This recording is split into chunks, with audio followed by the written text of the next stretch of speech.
That down, let's talk about this, shall we? Obviously, we're now super close to the launch of the new DCU. Now, some people may say, and understandably so, that it kind of already launched with Creature Commandos, but it didn't. It launches with Superman. That's when it really launches. And the questions have started to come out. Now, we know a number of the projects, right? Like we know Superman, we know Lanterns, we know Peacemaker, we know Supergirl, all this stuff that's coming out by the end of 2026. But one of the big questions that's kind of been floating around, and we've had a number of you guys write into the show and ask is, timeline-wise, how does it all come into play? Does Superman happen after or before Peacemaker? Does Lanterns happen before or after Superman?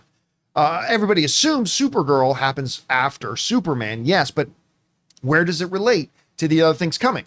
Well, James Gunn is probably the most active movie executive in the business on social media, often responding to viewers' questions. And somebody on Threads straight up asked him, at one of the upcoming events, can you lay out what the timeline is here with the upcoming stuff? And James Gunn just straight up responded. He said this, as of now, this is James Gunn speaking, it's basically as the movies and shows come out. So the timeline, he says, of course, some of them will feature flashbacks, but the timeline is, in order, Creature Commandos, Superman, Peacemaker, Lanterns, and then Supergirl. That's the order they're being released, and that's the order, the timeline. That's the proper timeline order in which the events happen. Now, there's two particularly interesting things that jump out to me about this. Number one, and they're both revolve around Lanterns, is that Lanterns, the series happens before whatever events are going to come in Supergirl. So it's coming out in proper timeline order. But the second thing is, Lanterns is coming out before Supergirl? I don't know why. I just always had it in my headcanon that Lanterns still has way more. I mean, Millie Alcock has finished shooting Supergirl, right? We found out Jason Momoa finished shooting a little bit ago, but there's still some for Millie Alcock to do. But now she's done.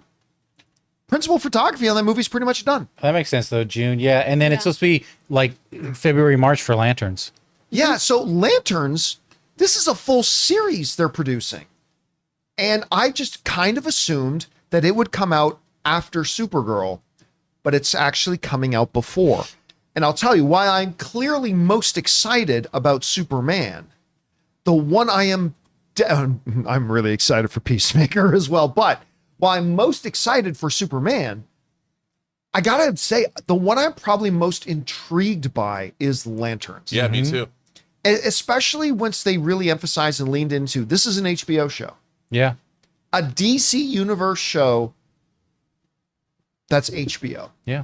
And when you look at the most recent one that they did that with, Penguin, that got nominated for Best Drama Series at the Emmys. I mean, it turned out pretty good.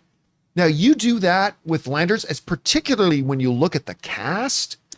Kyle Chandler, come on. Nicest man in the industry. And I Aaron love Pierre, Kyle Jon Chandler. Stewart. So good. I love Kyle Chandler. He's so good. By the way, totally, obviously because of Jeremy Renner, he gets totally overlooked, but his short, only couple episode run in Mayor of Kingstown was great, where he plays Renner's big brother. Anyway, the cast is amazing. It's an HBO show, and now we're finding out it is actually going to come out before Supergirl. I'm really intrigued by this one. We want to take a second to thank a sponsor of today's video, Stitch Fix. Guys, you know I love movies, but you also know I have absolutely no fashion sense, and I absolutely hate shopping for my clothes. But thankfully, I have found a better way. Stitch Fix online personal styling makes it easy. With Stitch Fix, I get a stylist who understands my style, size, and budget, and they do all the shopping for me. Because look, shopping and figuring out style can be overwhelming, especially for somebody like me. When it comes to getting dressed, I don't even know where to start, to be honest. That's why I love having a Stitch Fix stylist. They really know what works for me. I get pieces that make me look great, and it's a real confidence boost. You just give your stylist your size, style, and budget preferences. You get to order boxes when you want and how you want, no subscription required. They send you personalized pieces, and the fit is always on point. No stores, no crowds, no stress. Just personalized looks that you will love. So guys, make style easy. Get started today at stitchfix.com/Campea. That's stitchfix.com/Campea. Hey, Rob, you see this. What stands out to you? Anything interesting here? What do you think about the timeline stuff? How do you see it? Well, I think the timeline, it's nice to know that it's set out this way, but, I've been intrigued by that Lantern series since they've only released one official photograph, and that was the photograph Walking down of the Kyle road. Chandler and Aaron Pierre walking down the road, which to me that's what they're leading off with in terms of, and I'm like, that excites me because, I grew up, when I got back into reading comics in the early 80s regularly, when I started going to the comic book store, they reprinted the Green Arrow, Green Lantern the storyline. By the way, that is such a great picture. That's a great picture. That is a great picture. I mean, that's from a superhero story that's going to be on HBO, and those are space police, that have rings that they can fly. And when I see that as the lead, Well, I'm that went like, right on the. there you go. Yep. I'm like, if this is what they're going for, this Play the is the best. Green Lantern, Green Arrow miniseries I was intrigued by. I mean, it's not Green King of Arrow, Happy obviously, Accidents. but the fact that they're treating it this way and they have to go solve a murder or whatever it's going to be, this tells me I'm in. Whatever it is, I'm in. The fact that, I'm going to tell you something, John. I freely admit this. I watched Green Lantern over the weekend. I don't know why. The because- Ryan Reynolds one? Yes, the Ryan Reynolds one. I Do know, you're all you- looking at me like, why? But- Are you okay? Okay, here's the thing. He likes poop I clouds. had not seen it. I own the disc, but I've never watched it. And it said extended cut, so I started playing it. I wanted to see. There's a lot of good stuff in that movie, but unfortunately, there's a lot of bad stuff. So I totally. completely agree. Is Green Lantern a good movie? I will not say yes to that.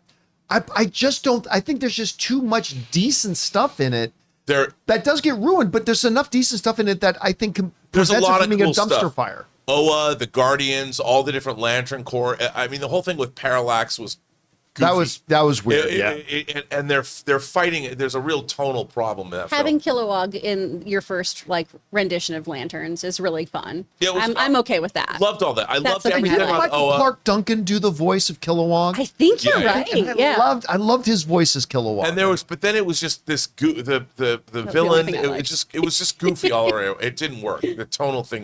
The verisimilitude was shattered.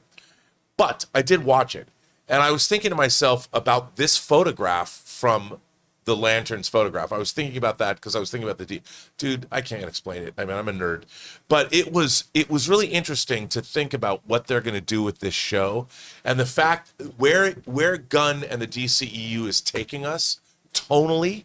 I'm very excited about because to go from Superman to Peacemaker to Lanterns to the Tom King inspired Supergirl movie is going to be a journey that I'm excited to go on. So if that explains to all the people that are like, "Hey, you're such a shill," this is exactly why. No, Rob I'm works for interested. free. I do. I work no. for free for everybody. Yeah. And I wish I was a shill. But I'm interested in the entire process of this, mostly because of the picture. By the way, I got to throw this in there. One of our live viewers, Jason Elliott, for whenever they do bring in Kilowog, Ron Perlman I as the was voice of gonna Kilowog. say. He'd be That's great. that Call his James voice would Gunn be now. If Momoa can play Lobo, he can play. Come Oh on, my I mean, Ron and Perlman obviously, can so do Killer. good. Ron Perlman doesn't have to do a Hellboy and put on a suit. He just has to go into a sound booth and read. But his He'd be voice as killer. Kilowog Oh, Be great. would be great. I I'd love love it. that.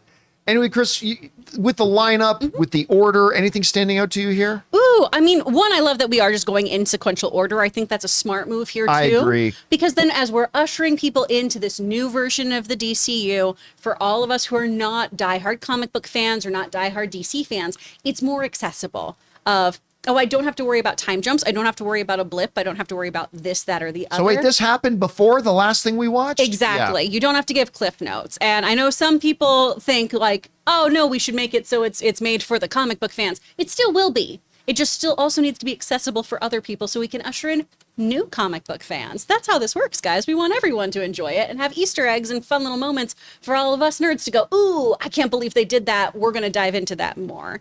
That excites me. Supergirl being the final thing in the lineup is what I'm most excited about here because everything about that story is pretty brutal. Yeah. And I don't think people who haven't read that comic are fully understanding how intense that comic can be. And I feel like that is exactly where to position it. Show us your characters, give us all that hope, show us the people who are existing and protecting our universe, and then hit us with Supergirl of tomorrow. And oof, we are setting her up for success in that position. They're also doing something really interesting. Tone. Going from the sort of PG rated Silver Age super science Yes. of Superman. Then you're going into the R-rated mayhem of Peacemaker.